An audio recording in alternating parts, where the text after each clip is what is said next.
Hello दोस्तों, कैसे हैं आप सब लोग। मैं हूं आपका होस्ट मोहम्मद साकिब और आज है बी बेटर सीरीज़ का एपिसोड नंबर 3। आज के एपिसोड में हम बात करेंगे स्टीफन आर कोवे की book the 7 habits of highly effective people. It's a very interesting book, very deep book. You require multiple reading of it to understand it fully. आपको इसे बार बार पढ़ना होगा। कॉन्सेप्ट बहुत डीप हैं, कॉन्सेप्ट बहुत थोड़े complex हैं इसे समझने के लिए। तो चलिए हम कोशिश करते हैं, जो मेरे समझ में आया मैं आप लोगों तक पहुंचाता हूँ। तो ये बुक जो है ये दरअसल 4 पार्ट में डिवाइड है। पार्ट 1 जिसमें स्टीफन बात करते हैं पैराडाइम्स ऑफ प्रिंसिपल्स की। हमारे जहन में जो परसेप्शन होते हैं, जिन चीज़ों के हिसाब से हम जीते हैं, अपनी ज़िंदगी को मापते हैं, हमारा नज़रिया और प्रिंसिपल्स होते हैं वो सिद्धांत जिनको हम सच मान के अपनी ज़िंदगी गुजारते हैं।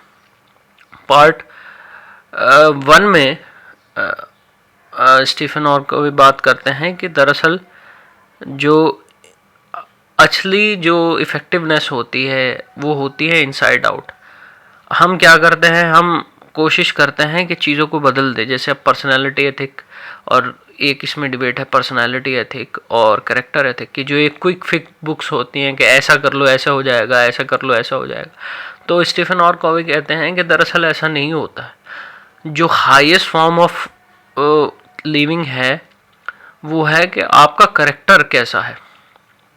तो जो स्टीफन की बुक है वो ये मानते हैं कि कुछ प्रिंसिपल्स हैं, उनके आधार पर हम अपनी ज़िंदगी को बेहतर बना सकते हैं और ये सब के लिए वैलिड है।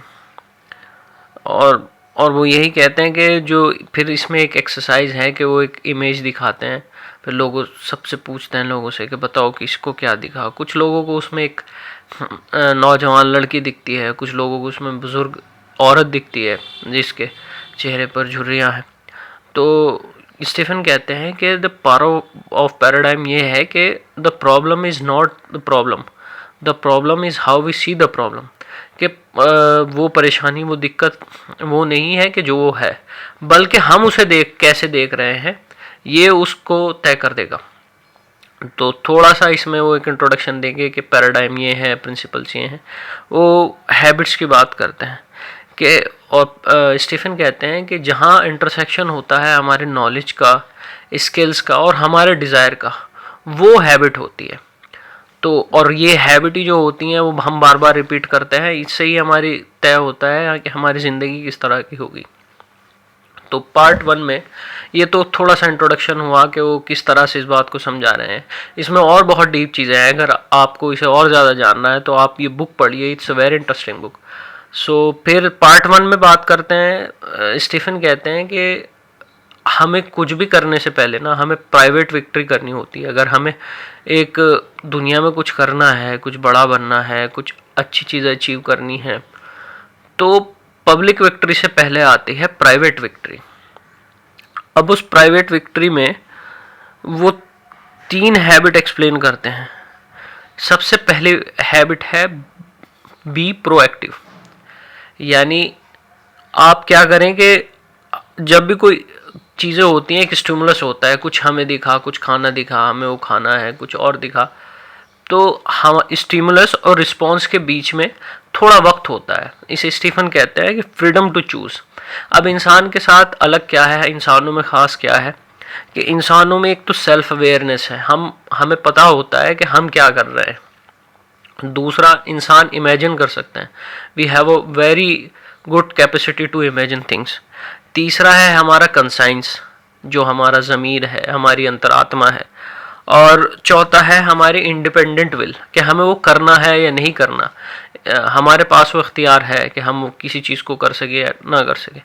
तो स्टीवन कहते हैं कि स्टिमुलस और रिस्पॉन्स के बीच में ये जो वक्त होता है दरअसल ये डिसाइड करता है कि हम क्या करेंगे। तो इसी को ही वो प्रोएक्टिविटी कहते हैं कि वो स्टिमुलस मिलने से रिस्पॉन्स के बीच में हम कितने प्रोडक्टिव हैं, हम कितना इन चार चीज़ें जो हैं, सेल्फ अवेयरनेस है, इमेजिनेशन है, कंसाइंस है और इंडिपेंडेंट विल है, ये हम इन चीज़ों को, हमारी कितनी ये चीज़ें एक्टिव हैं, हम कितना इन पे अच्छा नियंत्रण लगता है। और फिर उसमें वो करते हैं कि दरअसल क्या है, दो तरह की चीज़ें हैं। कुछ चीज़ें हैं हम जो है सर्किल ऑफ इन्फ्लुएंस, मतलब वो चीज़ें जैसे हम क्या खाएंगे, हमारा हम सोएंगे कब, हमारी फैमिली में क्या चल रहा है, हमें क्या करना है। तो ये है हमारा सर्किल ऑफ इन्फ्लुएंस। और फिर दूसरा है circle of concern. Circle of concern क्या है, जियो पॉलिटिक्स में क्या हो रहा है, नेशन की पॉलिटिक्स में क्या हो रहा है, इन्वायरमेंटल लॉस क्या हो रहे हैं, जो बड़ी बड़ी चीज़ें हैं जो डायरेक्टली हमारे हाथ में नहीं होती, वो स्टीफन कवी कहते हैं कि वो है सर्किल ऑफ कंसर्न। अब प्रोएक्टिव लोग क्या करते हैं, वो करते हैं कि जो उनका सर्किल ऑफ इन्फ्लुएंस है उसे बढ़ाने की कोशिश करते हैं कि वो उनका सर्किल ऑफ इन्फ्लुएंस बढ़े, सर्किल ऑफ कंसर्न तक जाए। मतलब सर्किल ऑफ इन्फ्लुएंस जो छोटा सा है, सर्किल ऑफ कंसर्न जो बड़ा है।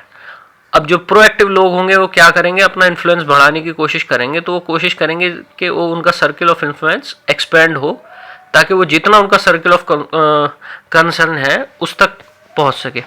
बल्कि जो रिएक्टिव लोग क्या करेंगे, वो करेंगे कि उन चीज़ों पे ज़्यादा फोकस करेंगे जो उनके हाथ में नहीं है, यानी वो सर्किल ऑफ कंसर्न उन पे ज़्यादा ध्यान रखेंगे और अपने सर्किल ऑफ इन्फ्लुएंस को नेग्लेक्ट कर देंगे। जबकि स्टीफन कहता है कि हमें करना ये चाहिए कि जो चीज़ें हमारे हाथ में है, सर्किल ऑफ इन्फ्लुएंस, हमें उस पर ज़्यादा ध्यान देना चाहिए ताकि हम उसे एक्सपेंड करके अपना सर्किल ऑफ इन्फ्लुएंस बढ़ा सकें। तो ये हुई फर्स्ट हैबिट के बाद के बी प्रोएक्टिव।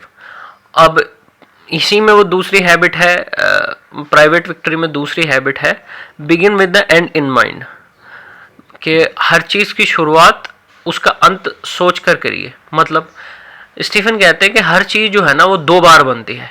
एक पहले तो वो बनती है हमारे जहन में, हम उसे क्या बनाना चाहते हैं, क्या अचीव करना चाहते हैं, और दूसरी बनती है जब वो एग्जैक्टली दुनिया में हो जाती है। तो हम कुछ भी करें, कोशिश करें कि वो पहले हम डिसाइड कर लें कि हमारा मिशन क्या होगा। तो स्टीफन कहते हैं कि इस चीज़ को निर्धारित करने के लिए सबसे अच्छा अप्रोच ये है कि कुछ भी करना है, कोई ऑर्गेनाइजेशन है, हम एक एज ए इंडिविजुअल है, हम क्या करें, हम अपने मिशन स्टेटमेंट बनाएं कि हमें करना क्या है, कि हमें अचीव क्या करना है, फिर उसकी तरफ हम काम करें। और वो कहते हैं कि दरअसल कोई भी सेंटर हो, जो सेंटर होगा, जो हमारा मिशन होगा, उससे उसको निर्धारित करके हम चार चीज़ें करने की कोशिश करेंगे। एक, वो हमें सिक्योरिटी प्रोवाइड करेगा, हमें पता होगा हम क्यों कोई चीज़ क्यों कर रहे हैं, हमें सिक्योरिटी मिलेगी। दूसरा विजडम, वो हमें गाइड करेगा कि हमें जाना कहाँ है, हमें कोई चीज़ करनी क्यों है। तीसरा, वो हमें पावर प्रोवाइड करेगा, हमारा सेंस ऑफ पावर जो होगा, सेंस ऑफ अचीवमेंट जो होगा, वो उस सेंटर से आएगा। चौथा कि वो हमें गाइड करेगा, गाइडेंस। तो ये चार चीज़ें एक सेंटर से आती हैं, सिक्योरिटी, विजडम, पावर और गाइडेंस। अब कुछ भी आप इस सेंटर में कुछ भी रख सकते हो। अगर आप इसमें मनी रखोगे तो आपकी हर चीज़ उसी के अंतर्गत चलेगी। अगर आप उसके बीच में कोई अपना लव लाइफ रखोगे तो हर चीज़ उसके अकॉर्डिंग चलेगी। तो स्टीफन कहते हैं कि दरअसल हमें इन चीज़ों के ना होके बल्कि एक प्रिंसिपल सेंटर होना चाहिए जो हमारी ज़िंदगी को चलाए। वो कुछ प्रिंसिपल्स होने चाहिए जिसके हिसाब से हम सिक्योरिटी, विजडम, गाइडेंस, पावर, इन सब चीज़ों को परस्यू करने की कोशिश करें। तो ये है स्टीफन आर कोवे की दूसरी हैबिट। अब प्राइवेट विक्ट्री में ही वो बात करते हैं तीसरी हैबिट की, जिसका नाम है पुट फर्स्ट थिंग फर्स्ट, यानी जो चीज़ें पहले हैं, जो चीज़ें महत्वपूर्ण हैं, उन्हें पहले रखिए। अब स्टीफन और कॉवी ने इसमें एक बड़ी इंटरेस्टिंग चीज़ की है। उन्होंने क्या किया है, उन्होंने सब चीज़ों को ना दो पैरामीटर पे डिवाइड करने की कोशिश की है, अर्जेंट और इम्पॉर्टेंट। ये दो फैक्टर उन्होंने लिए। फिर उन्होंने कोशिश की कि दरअसल जितनी हम एक्टिविटी करते हैं ना, वो चार क्वाड्रेंट में लाइज करती है। एक वो एक्टिविटी जो इम्पॉर्टेंट है और अर्जेंट भी है, जैसे कोई क्राइसिस आ गया, कुछ प्रॉब्लम आ गई, तो वो अर्जेंट भी है, इम्पॉर्टेंट भी है। फिर उन्होंने कहा कि दूसरा क्वाड्रेंट वो है जो एक्टिविटीज़ अर्जेंट तो नहीं है मगर इम्पॉर्टेंट है, जैसे हमारी हेल्थ हुआ, जैसे हमारी रिलेशनशिप्स हुई, ये चीज़ें अर्जेंट तो नहीं है मगर ये इम्पॉर्टेंट है। फिर तीसरा क्वाड्रेंट में वो एक्टिविटीज़ आती हैं जो अर्जेंट तो है मगर इम्पॉर्टेंट नहीं है, जैसे कोई मैसेज आ गया, आपके ईमेल आ गया, कोई फाइल आपको भेजनी है, कुछ करना है, वो daily day to day activities हैं, वो अर्जेंट तो हैं मगर ज़्यादा इंपॉर्टेंट नहीं है। फिर फोर्थ क्वाड्रेंट में वो आती हैं कि जो ना ही अर्जेंट है और ना ही इंपॉर्टेंट है। तो अब स्टीफन कहते हैं कि दरअसल हमारी ज़्यादातर ज़िंदगी जो बीतती है वो गुजरती है हमारे क्वाड्रेंट वन में, यानी वो एक्टिविटी जो इंपॉर्टेंट भी है अर्जेंट भी है, और दूसरी उन चीज़ों में जो अर्जेंट है मगर इंपॉर्टेंट नहीं है। बल्कि होना ये चाहिए जो इफेक्टिवनेस है वो दरअसल आती है सेकंड क्वाड्रेंट से, यानी वो एक्टिविटीज़ करें हम जिनसे हमारी प्रोडक्टिविटी और प्रोडक्टिव कैपेसिटी बढ़े, यानी वो चीज़ें जो अर्जेंट तो नहीं है मगर इंपॉर्टेंट है, जैसे हम हेल्थ को इग्नोर करते हैं, अपनी रिलेशनशिप्स को इग्नोर करते हैं। हालांकि ये चीज़ें इतनी इंपॉर्टेंट नहीं दिखती, इतनी अर्जेंट नहीं दिखती, मगर ये इंपॉर्टेंट है बहुत ज़्यादा, क्योंकि इनसे हमारी लॉन्ग टाइम प्रोडक्टिविटी बनती है, इनसे लॉन्ग टाइम हमारी प्रोड्यूसिंग कैपेसिटी बढ़ती है। तो स्टीफन यही बात करते हैं कि हमें ज़्यादा से ज़्यादा इन चीज़ों पे ध्यान देना चाहिए जो हमारी क्वाड्रेंट 2 एक्टिविटीज़ है। अब ये तो हुआ प्राइवेट विक्ट्री, इसे कहते हैं इंडिपेंडेंस, यानी आपको कुछ करने के लिए पहले इंडिपेंडेंट होना पड़ेगा ताकि आप कुछ आगे कर सके। फिर स्टीफन कहते हैं कि इंडिपेंडेंस से अगली चीज जो है वो है इंटरडिपेंडेंस, यानी आप सब चीजें अपने आप तो नहीं कर सकते जिंदगी में, जितना आप इंडिपेंडेंस से अचीव करोगे उससे कहीं ज्यादा इंटरडिपेंडेंस से अचीव करोगे, मतलब रिलेशनशिप से, दूसरे लोगों से, अच्छे संबंधों से। मगर उसके लिए कंडीशन ये है कि पहले आप इंडिपेंडेंट हो, यानी private victory proceed public victory. अब हम आते हैं स्टेज 2 पे, पार्ट 3 पे, जो है पब्लिक विक्ट्री। अब पब्लिक विक्ट्री में स्टीफन सबसे पहले बात करते हैं थिंक विन विन, यानी आप कुछ भी करें, कोई प्रपोजल हो तो कोशिश करें कि ऐसी सिचुएशन हो जिसमें बोथ पार्टीज, आप भी और दूसरा भी, जीते, दोनों में विन विन हो। अब सबके पैराडाइम्स क्या है? हम दरअसल स्टीफन कहते हैं कि किसी भी प्रपोजल को, किसी भी एग्रीमेंट को, किसी भी चीज़ को देखने के कुछ नज़रिए हैं।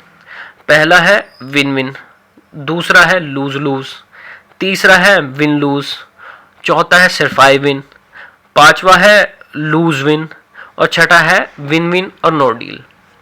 तो स्टीफन कहते हैं कि आप कोशिश करें, फिर इस चैप्टर में वो काफ़ी एग्जाम्पल भी देते हैं जो सक्सेसफुल एग्रीमेंट हुए, जो सक्सेसफुल कंपनियों ने उन्होंने कहा। तो स्टीफन का कहना है कि कोशिश करो कि आप विन विन सिचुएशन पे पहुंचो और नो डील। अगर आप ये करने की कोशिश करेंगे तो दूसरा भी आपकी बात सुनेगा ध्यान से, वो भी ख्याल करेगा। तो ये हुई fourth habit, think of win win. अब आते हैं फिफ्थ हैबिट पे। फिफ्थ हैबिट है seek first to understand then to understood. मतलब क्या है? इसमें एक बड़ी इंटरेस्टिंग स्टोरी बताते हैं स्टीफन कि एक बार वो और उनकी वाइफ एक मैच देख रहे थे, तभी उन्हें कहीं जाना था इम्पोर्टेंट, और उनकी बेटी की तबीयत ख़राब हो सकती है। वो भी नहीं मिस कर सकते और अपनी बेटी को भी निगलेक्ट नहीं कर सकते। तो वो एक कॉल करते हैं, डॉक्टर को बता देंगे, डॉक्टर मेरी बेटी को ऐसे हुआ है और जल्दी बताओ। तो वो डॉक्टर उन्हें बता देता है कि आप ये मेडिसिन ले लीजिए। फिर थोड़ी देर बाद उनकी वाइफ उनसे कहती है कि आपने उनसे बताया कि हमारी बेटी 2 साल की है। तो फिर स्टीफन ने दोबारा कॉल की और बताया कि मेरी बेटी 2 साल की है, आपने उस हिसाब से दी है ना। तो फिर डॉक्टर कहता है नहीं भाई, ये नहीं, दूसरी दवा है। तो ये बात है कि seek first to understand then to understood, यानी डायग्नोज बिफोर यू प्रिस्क्राइब, यानी कुछ भी बोलने से पहले, किसी कंक्लूजन पे जंप होने से पहले, कुछ भी डिसाइड करने से पहले, किसी का परसेप्शन अपने दिमाग में बनाने से पहले, किसी सॉल्यूशन पे पूरी तरह पहुंचने से पहले कोशिश करें कि आप दूसरे को सुने, उसकी बात सुने, फिर कोशिश करें उसके शूज़ में अपना आप को रख के देखने की, फिर अपनी बात उससे कहें। तो फिफ्थ हैबिट है seek first to understand then to be understood, और सिक्स्थ हैबिट है सिनर्जाइज। अब स्टीफन क्या कहते हैं कि कुछ भी चीज़ यूनिटी में काम नहीं करती। मतलब जैसे 2 डायमेंशन अगर हम ले, एक ट्रस्ट का और एक कॉपरेशन का। पहले जैसे जब कुछ चीज़ स्टार्ट होंगी तो डिफेंसिव रहेंगे लोग, एक दूसरे को लेके कुछ शेयर नहीं करेंगे, कुछ करेंगे। फिर उसके बाद थोड़ा क्या होगा, वो रिस्पेक्ट करेंगे दूसरे की। जब थोड़ा सा ट्रस्ट और कॉपरेशन ज़्यादा बढ़ेगा तो वो रिस्पेक्ट करेंगे दूसरे की थोड़ा। फिर उससे भी आगे की चीज़ है कि वो सिनर्जाइज कर जाएंगे, मतलब वो इतना ट्रस्ट और कॉपरेशन होगा उनका आपस में कि वो सब चीज़ें एक साथ चलेंगी। तो ये कहते हैं कि ये जो 5 वो हैबिट पहले है, इनका मकसद यही है कि ये सब चीज़ें सिनर्जाइज कर सकें एक साथ, आप दूसरों के डिफरेंसेस को वैल्यू कर सकें, आप समझ सकें, और फिर कोशिश करें कि ये सब चीज़ें, मतलब वो उसकी भी विन विन हो, आपकी भी विन विन हो, आप उसकी सुन रहे हो, उसे समझ रहे हो, वो भी आपकी सुन रहा हो, आपकी समझ रहा हो, आप जो पहली चीज़ें हैं उन्हें पहले रख रहे हो, आप एक बिगिन विद एक प्रिंसिपल सेंटर्ड लाइफ जी रहे हो, आप प्रोएक्टिव हो। तो ये सब जो हैबिट हैं ये सिनर्जाइज हो सके। अब जो पार्ट 4 है वो दरअसल है रिन्यूअल, कि आपने ये जो 6 चीज़ें, ये 6 हैबिट प्रैक्टिस की, इन्हें आप बार बार रिन्यू कर सकें। तो रिन्यूअल के 4 डायमेंशन है, हमारा फिजिकल हेल्थ के थ्रू, हमारा मेंटल कुछ नया रीड करने के थ्रू, मेडिटेशन के थ्रू, फिर थर्ड है हमारा सोशल अपने लोगों से मिल के अच्छे बॉन्ड फॉर्म करके, और फोर्थ है हमारा स्पिरिचुअल, यानी आप जिस भी चीज़ में मानते हैं। स्टीफन का कहना है कि जितने भी प्रिंसिपल्स मैंने इस किताब में लिए हैं, लिखे हैं, वो दरअसल उसका सोर्स जो है वो गॉड है। यानी स्पिरिचुअल रिन्यूअल भी बहुत ज़रूरी है। तो इनसाइड आउट अगेन, यानी जहाँ से बुक शुरू होती है वहीं आके ख़त्म हो जाती है। यानी जो असली डेवलपमेंट है, असली इफेक्टिवनेस है, वो आती है हमारे अंदर से। तो ये था एक छोटा सा समरी इस किताब की। बाकी ये दोस्तों इसमें बहुत इंटरेस्टिंग स्टोरी है और बहुत सारी चीज़ें हैं जो मैं नहीं बता पाया, वो हैं। तो आप इस बुक को पढ़िए, बार बार पढ़िए, क्योंकि ये एक बार में समझने आने वाली किताब नहीं है, थोड़ी डिफ़िकल्ट है मगर इनरिचिंग है। और जितना मेरे समझ में आया मैंने वो बताने की कोशिश की। अगर आपको कुछ अच्छा लगा तो वो बताइए, कुछ बुरा लगा वो बताइए, नेक्स्ट बुक हमें कौन सी रिव्यू करनी चाहिए, किसकी समरी लानी चाहिए वो बताइए। और तब तक के लिए बाय बाय, मिलते हैं अगले एपिसोड में। Thank you.